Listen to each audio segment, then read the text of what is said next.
Good morning student. मैं आज आपको सेकंड पेपर पढ़ा रही हूँ। उसका सेकंड पेपर का फिफ्थ यूनिट पढ़ा रही हूँ।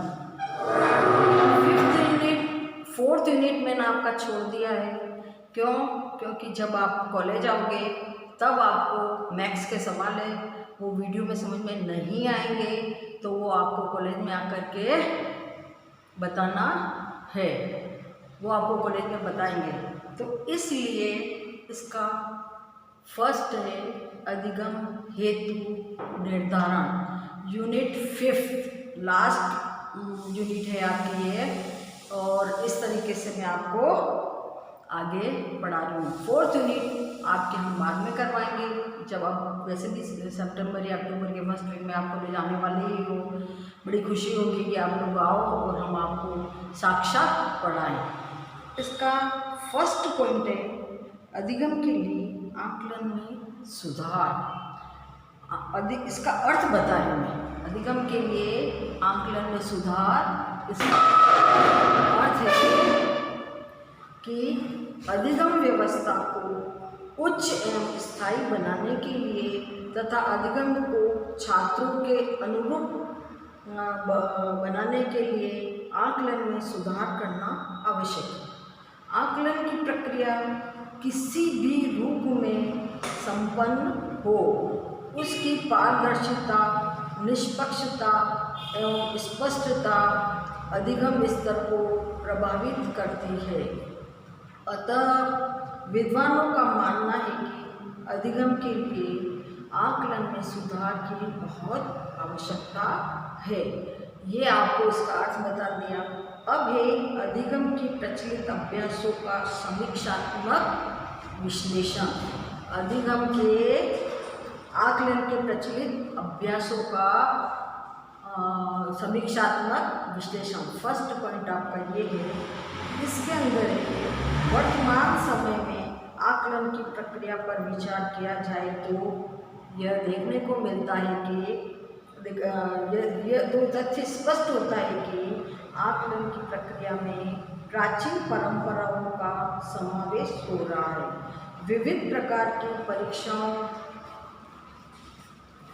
परीक्षाओं के माध्यम से छात्रों के आकलन की प्रक्रिया को संपन्न किया जा रहा है। CBSE द्वारा अपने विद्यालय में आकलन की प्रक्रिया को CPG के माध्यम से पूर्ण किया जा रहा है। इससे छात्रों के व्यापक पक्ष का समावेश किया गया है। अब इसके माध्यम से इसके निम्नलिखित बिंदु हमारे सामने आते हैं। यह आकलन के उद्देश्यों का समीक्षात्मक विश्लेषण। अब सबसे पहले इसके अंदर ये आएगा कि वर्तमान समय में आकलन के प्रचलित उद्देश्य पूर्णतः प्रभावी एवं उपयोगी नहीं है। तो इसके अंदर पहला पॉइंट आएगा सर्वप्रथम इस प्रक्रिया के द्वारा छात्रों के पूर्व ज्ञान का आकलन किया जाना चाहिए। इसके लिए छात्रों के अभिभावकों एवं संरक्षकों से उनके बारे में सूचना प्राप्त करनी चाहिए। दूसरा पॉइंट है छात्रों की वर्तमान योग्यताओं के बारे में भी आकलनकर्ता को पूर्ण ज्ञान प्राप्त कर लेना चाहिए, क्योंकि वर्तमान योग्यता एवं प्रतिभाओं के आधार पर ही छात्रों के अधिगम प्रक्रिया का निर्धारण होता है। अतः प्रत्येक छात्र के लिए यह आवश्यक है कि उसकी वर्तमान एवं अंतर्निहित अभियोग्यताओं का ज्ञान आकलन द्वारा किया जाता है। नेक्स्ट है छात्रों को किस प्रकार से शिक्षण की आवश्यकता है उसकी भी समीक्षा की जानी चाहिए। नेक्स्ट, आकलन का प्रमुख उद्देश्य छात्रों की योग्यताओं की उपलब्धि के स्तर में उत्तरोत्तर वृद्धि करना है। इससे प्रत्येक छात्र अपनी योग्यताओं में उस स्तर तक वृद्धि कर सके जितने की उसके पास क्षमता है। नेक्स्ट, आकलन का प्रमुख उद्देश्य छात्रों की शैक्षिक प्रगति एवं अधिगम स्तर की प्रगति होनी चाहिए। प्रत्येक छात्र के लिए आकलन की वह व्यवस्था सार्थक होती है। नेक्स्ट, छात्रों को अधिगम स्तर तक एवं किसी कौशल के सीखने की स्थिति का आकलन होना चाहिए। नेक्स्ट है, आकलन का प्रमुख उद्देश्य छात्रों में नवीन कौशल का विकास करना और नवीन प्रमुख आधुनिक उपकरणों का संचालन करना। नेक्स्ट, अब इस तरह से दूसरा पॉइंट है आकलन विधियों का समीक्षात्मक विश्लेषण। अब क्या क्या विधियां सामने आती है, उन विधियों को हम किस तरह से बच्चों को पढ़ाते हैं और किस तरह से समझाते हैं, उसके बारे में मैं आपको बता रही हूँ। आकलन की विधियों का सभी समीक्षात्मक वर्तमान समय में कुछ अलग अलग ही होता है। इसका पहला पॉइंट है आकलनकर्ता को किसी भी कार्य को वास्तविक रूप में प्रदान करने की व्यवस्था करनी चाहिए। यदि वह उसे वास्तविक रूप में प्रदान नहीं कर पाता तो छात्रों के समक्ष वीडियो, फिल्मों के माध्यम से या कंप्यूटर के माध्यम से सजीव चित्र प्रस्तुत करना चाहिए। दूसरा है आकलनकर्ता के समक्ष छात्र द्वारा प्रदर्शन की वास्तविक स्थिति का ज्ञान प्राप्त हो जाता है। नेक्स्ट है आकलन के समक्ष छात्रों द्वारा कार्य के सीखने के समय जो भी गतिविधियाँ या प्रदर्शन स्थिति प्रस्तुत की जाती है उसका पर्यवेक्षण आकलनकर्ताओं को स्वयं करना चाहिए। नेक्स्ट है आकलनकर्ता द्वारा अधिगम के लिए अर्थात प्रत्येक कौशल को सीखने के लिए संरचनात्मक गतिविधियों को प्रस्तुत करना चाहिए। नेक्स्ट है वर्तमान समय में आकलनकर्ता को प्रश्न तकनीकी का प्रयोग छात्रों की योग्यता स्तर के अनुरूप करना चाहिए। जिस विद्यालय में कंप्यूटर की व्यवस्था उपलब्ध है उन विद्यालय में छात्रों को प्रश्न पूछने के लिए कंप्यूटर का प्रयोग करना चाहिए। जिन विद्यालय में कंप्यूटर उपलब्ध नहीं है वहाँ शिक्षकों को छात्रों से प्रश्न बौद्ध ज्ञान भाषा में मौखिक या लिखित प्रदान करने चाहिए। छात्रों की ऐतिहासिक पृष्ठभूमि के आधार पर सूचना प्राप्त करनी चाहिए। अभिभावकों या छात्रों के संदर्भ में सूचना संग्रहित करने वाली व्यवस्था होनी चाहिए। नेक्स्ट, जैसे इसके अंदर है ना पोर्टफोलियो, ये सारे अभिभावक द्वारा तैयार किया जाना चाहिए। इसमें बच्चे आराम से वो कार्य को कर सके और समझ सके। नेक्स्ट है छात्रों के आकलन के समय छात्रों की आयु, आकलन की प्रक्रिया, छात्रों की आयु, लिंग, विश्वास, परंपरागत अभ्यास एवं धार्मिक विश्वासों का पर्यवेक्षण अवश्य करना चाहिए और इन कारणों की व्यवस्था पर ध्यान देते हुए आकलन करना चाहिए। इस प्रकार आकलन की प्रक्रिया पूर्ण होनी चाहिए जो कि वैध एवं विश्वसनीय आकलन को जन्म देती है। नेक्स्ट है आकलन व्यू रचना यानी कोई भी अपन एक सुनिश्चित पढ़ाने की एक रचना बना ले या उसको एक तरह से इस तरीके से बनाए, व्यू इस तरह से बनाए कि बच्चे वह उसको समझ सके और अच्छी तरह से वह उस काम में सफलता प्राप्त कर सके। वर्तमान समय में आकलन की प्रक्रिया को बिना किसी सार्थक एवं उपयोगी व्यू रचना के प्रारंभ कर दिया जाता है। इससे आकलन के परिणाम वैध एवं विश्वसनीय नहीं होते। इससे छात्रों का अधिगम स्तर उच्च नहीं हो पाता तथा छात्रों को विविध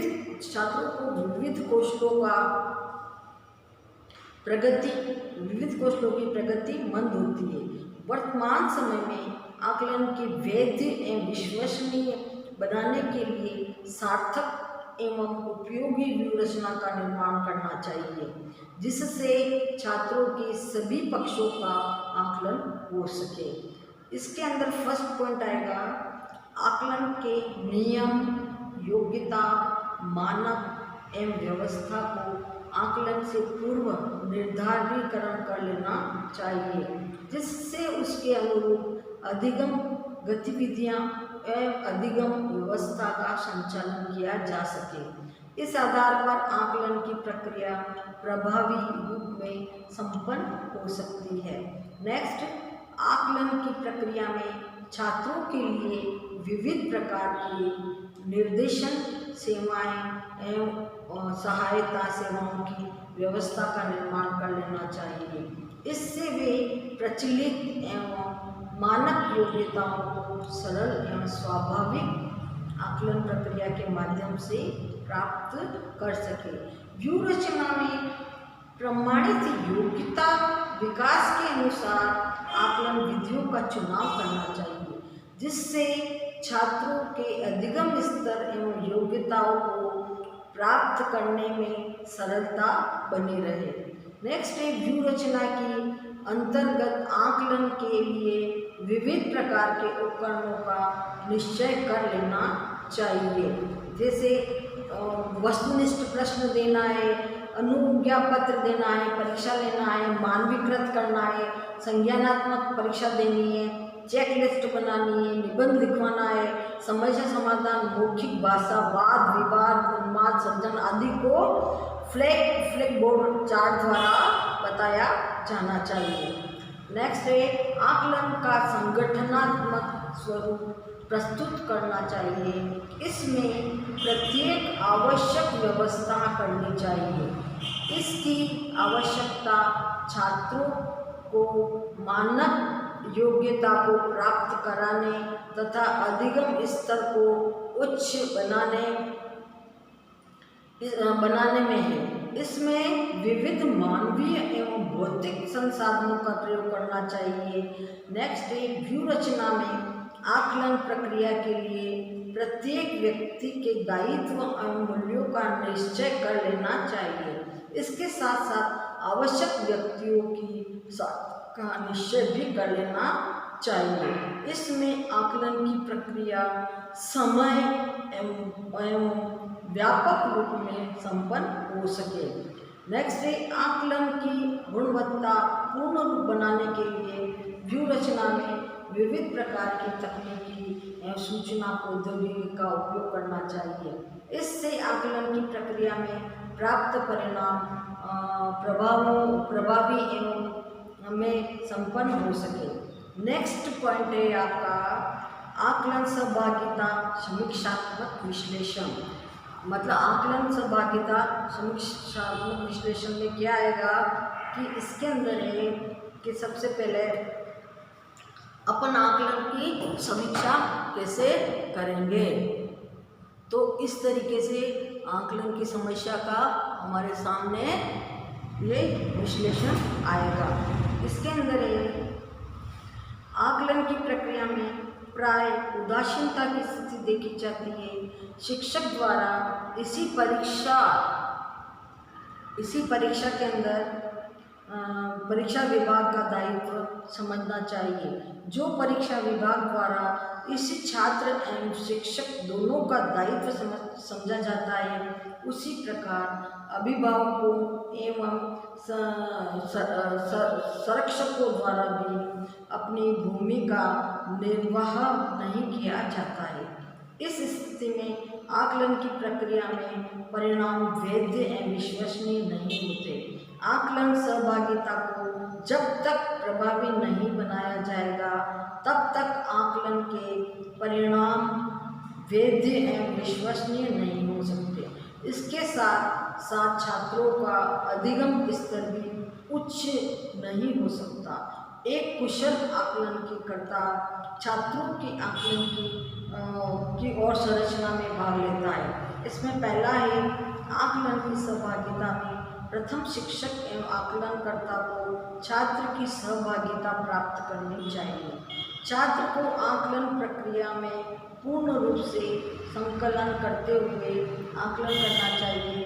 दूसरा है, आकलनकर्ता को अभिभावकों से भी छात्रों के संबंध में विविध प्रकार की सूचनाएं प्राप्त करनी चाहिए। उन सूचनाओं के आधार पर आकलन व्यवस्था का निर्धारण करना चाहिए। शिक्षक द्वारा अभिभावकों को भी आकलन प्रक्रिया के प्रति ज्ञान तथा जागरूकता प्रदान करनी चाहिए। आकलन की प्रक्रिया साथी समूह को भी सम्मिलित करना चाहिए, क्योंकि अनेक प्रकार की रुचियों का प्रदर्शन छात्र अपने साथी समूह में करता है। छात्रों को समूह में कार्य प्रदान करके भी उनकी योग्यता का आकलन किया जाता है। नेक्स्ट है, आकलन की प्रक्रिया में के विविध प्रकार। आकलन करने वाले संगठनों को, दल के नेता को, प्रधानाध्यापक को, प्रबंध समिति को, पर्यवेक्षकों को, विषय विशेषज्ञों को, निर्देशन प्रदान करने वालों को, आकलन संबंध को एक विविध प्रतिनिधि को सम्मानित करना चाहिए। जिस प्रतिनिधि की आवश्यकता हो को एक विविध प्रतिनिधि को सम्मिलित करना चाहिए। मतलब जिस आवश्यकता होती है जिस प्रतिनिधि की, तो उसको सम्मिलित रूप से उसमें करना चाहिए। इसके अलावा इसको आवश्यकता अनुरूप सम्मिलित कर लेना चाहिए। इससे आकलन की प्रमुख प्रक्रिया वैध एवं विश्वसनीय रूप से संपन्न होती है। नेक्स्ट पॉइंट है सहभागिता समीक्षा सिद्धांतात्मक। सिद्धांतों का कहाँ समन्वय होता है उसके बारे में आपको बताऊंगी मैं। मतलब सिद्धांतों के क्या क्या रूप होते हैं, इस तरीके से जैसे आपको मैं बता रही हूँ कि आकलन की प्रक्रिया में वैधता का समावेश अनिवार्य रूप से होना चाहिए। इसके लिए बहुत से उपाय हैं जो वैधता का स्तर आगे बढ़ाते रहते हैं। इस तरह से मैं आपको इसकी वैधता के स्तर के बारे में समझाऊंगी कि इसकी वैधता क्या है। आकलन का आधार एक इकाई योग्यता के लिए निश्चित किया जाना चाहिए, अर्थात किसी एक योग्यता को आधार मानकर आकलन करना चाहिए। कोई भी एक योग्यता आपको लेनी चाहिए, जो भी योग्यता है उसको सामने रख करके वह उसका करना चाहिए, उसके आधार बनाना चाहिए, जिससे क्या वो बच्चे अच्छी तरह से समझ सकें। जब तक अपन आधार नहीं बनाएंगे, कोई बहस नहीं बनाएंगे, तो वो बच्चे नहीं बता सकेंगे। जैसे किसी एक योग्यता का आधार मानकर आकलन करना चाहिए, इससे उस योग्यता की प्राप्ति सरल एवं निश्चित हो सके। इसके साथ साथ आवश्यकता के अनुरूप आकलन में कौशल सिखाने एवं ज्ञानवर्धक की व्यवस्था होनी चाहिए। इसमें आकलन की प्रक्रिया एक निश्चित उद्देश्य एवं सहायक उद्देश्यों के माध्यम से विभाजित हो जाती है। इस प्रकार की व्यवस्था से आकलन में वैधता का समावेश होता है। जैसे नेक्स्ट पॉइंट है ज्ञान एवं कौशल का आकलन समेकित रूप में होना चाहिए, जिससे वे व्यवहारिक अनुप्रयोग में उपयोगी सिद्ध हो सके। इस प्रकार प्रत्येक योग्यता एकीकृत रूप में विकसित होकर व्यवहार में प्रयोग होनी होगी। भले ही उसमें किसी भी योग्यता उसके अंदर मतलब कोई भी योग्यता हो, अगर उसका व्यवहार अच्छा होगा और व्यवहार में उसकी योग्यता होगी तो क्या होगा कि वह अच्छी तरह से उसको कर पाएगा और देख पाएगा और उस व्यवहार के द्वारा ही उसके आगे पहचाना जा सकेगा। इस प्रकार प्रत्येक योग्यता एकीकृत रूप में विकसित होकर व्यवहार में प्रयोग होने होगी। भले ही उसमें कितनी भी योग्यताएं मिली हो, स्थिति में भी आकलन की प्रक्रिया पूर्ण वैध मानी जाती है। आकलन की प्रक्रिया उस स्थिति में आकलन की प्रक्रिया व्यवस्था उस स्थिति में सामने आती है कि उसके अंतर व्यवस्था के अंतर्गत होनी चाहिए, जिसमें छात्र सीखे गए ज्ञान का उपयोग विविध समान परिस्थितियों में कर सके, अर्थात छात्र अपने ज्ञान एवं कौशलों का उपयोग अनेक किंतु समान परिस्थितियों में व्यापक रूप से करने की योग्यता प्राप्त कर सकता है। इसमें भी आकलन में वैधता का समावेश व्यापक रूप से समावेश होता है।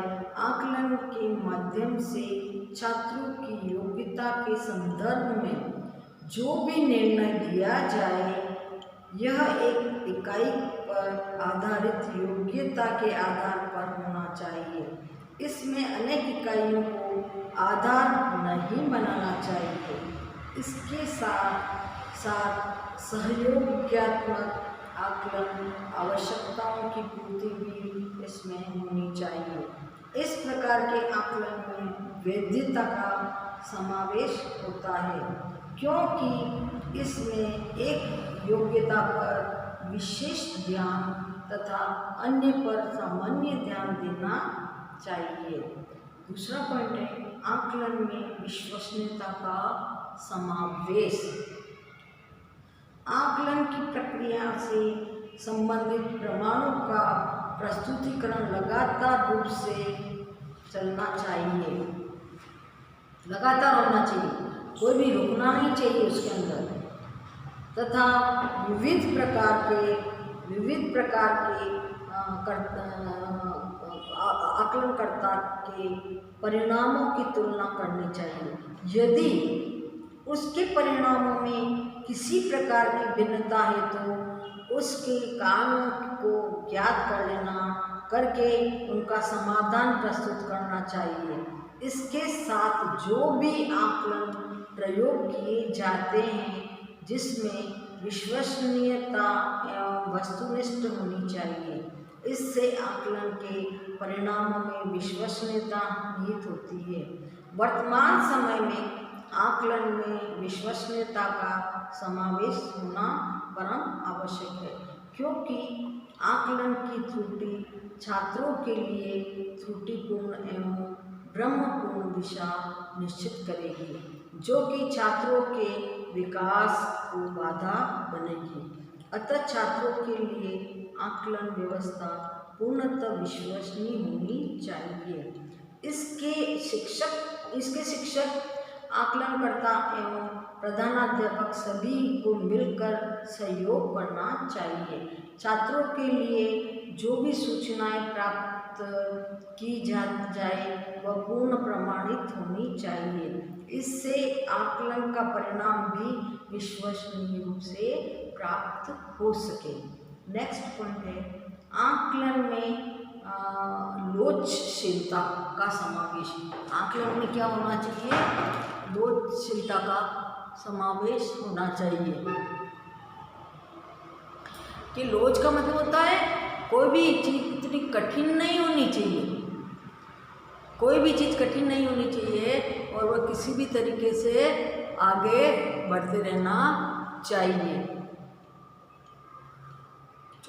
आगे बढ़ मतलब लचीला होना चाहिए। जैसे अपना संविधान है ना, लचीला है, मतलब न तो किसी को बहुत ज़्यादा कठोर होता है, न किसी को उसके बारे में मतलब बहुत ज़्यादा नरम होता है, लेकिन इस संविधान को चलाने के लिए लचीलापन होना बहुत ही आवश्यक होता है। उसी प्रकार से आकलन में लोचशीलता का समावेश होता है। आकलन में लोचशीलता का समावेश पूर्ण रूप से होना आवश्यक है। वर्तमान समय में यह देखा जाता है कि एक ही प्रकार के उपकरण, शिक्षण, अधिगम एवं परीक्षणों का प्रयोग प्रत्येक छात्र के लिए किया जाता है, जबकि छात्रों की रुचि, आयु, स्तर एवं क्षमताओं के अंतर पाया जाता है। इस प्रकार की एक नीति प्रत्येक छात्र के लिए उपयोगी सिद्ध नहीं होती। अतः यह आवश्यक है कि प्रत्येक छात्र के अनुरूप आकलन प्रक्रिया का निर्माण किया जाए।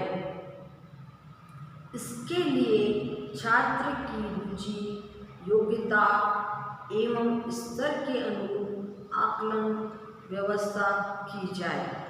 यदि किसी छात्र की योग्यताओं एवं बौद्धिक स्तर में समानता है तो दो छात्रों के लिए इसे प्रयोग में लाया जा सकता है। इसमें आकलन की प्रक्रिया प्रभावी रूप में संपन्न हो सकेगी। आकलन की प्रक्रिया में लोचशीलता के समावेश के लिए निम्नलिखित उपाय करने चाहिए। मतलब जो भी आप लोच रखते हो उसके अंदर, तो आपको क्या करना चाहिए कि खूब निम्नलिखित उपायों को ध्यान में रखना चाहिए कि उसके कौन कौन से है, उपाय कौन कौन से, उन उपायों को ध्यान में रख करके करना चाहिए।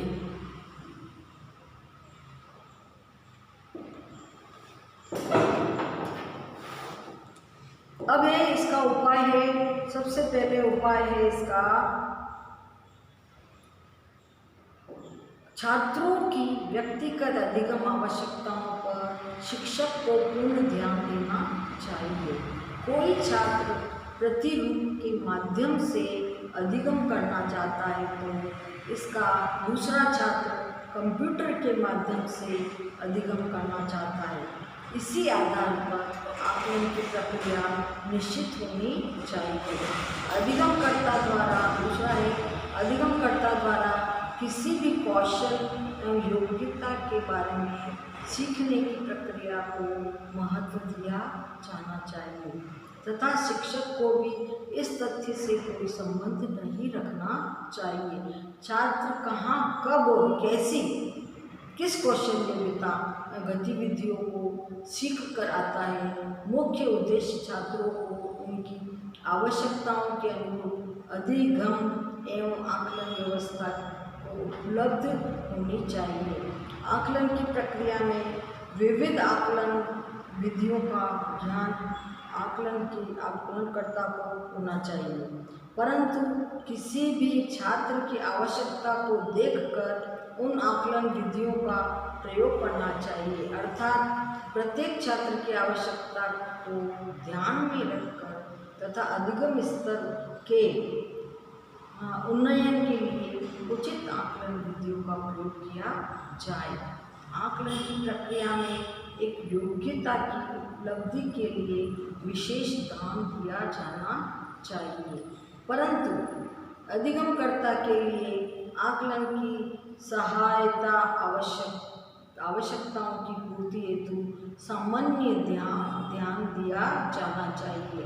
इस प्रकार आकलन की प्रक्रिया उद्देश्यपूर्ण, वैध एवं विश्वसनीय होनी चाहिए। फिर आकलन में अन्य सामाजिक तथ्यों का समावेश। आकलन में अन्य सामाजिक तत्वों का क्या समावेश होना चाहिए, इसके अंदर मैं आपको बताती हूँ कि आकलन के अंदर अन्य सामाजिक उद्देश्य क्या क्या होते हैं, वह कैसे करने चाहिए। जैसे इसमें आकलन की प्रक्रिया को समसामयिक बनाने के लिए निम्नलिखित समावेश उपायों को समावेशित करना चाहिए। आकलनकर्ता को आकलन प्रक्रिया को संपन्न करने से पूर्व आकलन की व्यवस्था एवं आकलन के लिए निर्धारण नीतियों की समीक्षा करनी चाहिए। यदि नीतियाँ सभी छात्रों की शैक्षिक आवश्यकताओं की पूर्ति कर रही है तो उन पर कार्य करना चाहिए, अर्थात की स्थिति में उनको सुधार करना चाहिए। आकलनकर्ता को किसी भी आकलन प्रक्रिया को निर्मित करने से पूर्व या क्रियान्वयन से पूर्व उसके सभी पक्षों पर व्यापक रूप से विचार कर लेना चाहिए। इसके साथ विद्यालय में उपलब्ध समस्त मानवीय एवं भौतिक संसाधनों को उपलब्ध कराना चाहिए कि क्या क्या इसके अंदर होता है। छात्रों में भी आकलन की योग्यता का विकास करना चाहिए, जिससे छात्र विविध प्रकार की अधिगम सामग्री से अधिगम कर सकें तथा अधिगम सामग्रियों अधिगम गतिविधियों का आकलन कर सकें। अधिगम प्रक्रिया में गुणवत्ता का समावेश करने के लिए आधुनिक तकनीकी एवं नवाचारों का प्रयोग करना चाहिए, जिसके लिए आकलन की प्रक्रिया सुरुचिपूर्ण एवं उपयोगी बन सके। इस तरह से मैंने आपको ये सारे पॉइंट समझा दिए हैं और बता दिए हैं। उपरोक्त विवेचन से स्पष्ट होता है कि आकलन की वर्तमान प्रक्रिया में भी सभी सुधार होने चाहिए, जिससे छात्रों के अधिगम स्तर में सुधार हो सके। जैसे प्रोफेसर दुबे ने लिखा है, आकलन की प्रक्रिया में प्रयुक्त सभी संसाधनों एवं गतिविधियों का समावेश समय समय पर समीक्षात्मक विश्लेषण आवश्यक होता है, जिससे कि आकलन की प्रक्रिया आधुनिक एवं समसामयिक बन सके तथा उसमें से परंपरागत अनुपयोगी एवं भ्रमपूर्ण तथ्यों का विकास हो सके। इस प्रकार की समीक्षा से छात्रों के अधिगम स्तर में वृद्धि होती है तथा आकलन उनके सर्वांगीण विकास का मार्ग प्रशस्त करता है। अब जैसे आपको मैंने फर्स्ट टॉपिक समझा दिया, इस टॉपिक के अंदर आपको देखना है कि आकलन का किस प्रकार से अपन ध्यान देंगे और किस प्रकार उसको अच्छी तरह से बता सकेंगे। तो आकलन का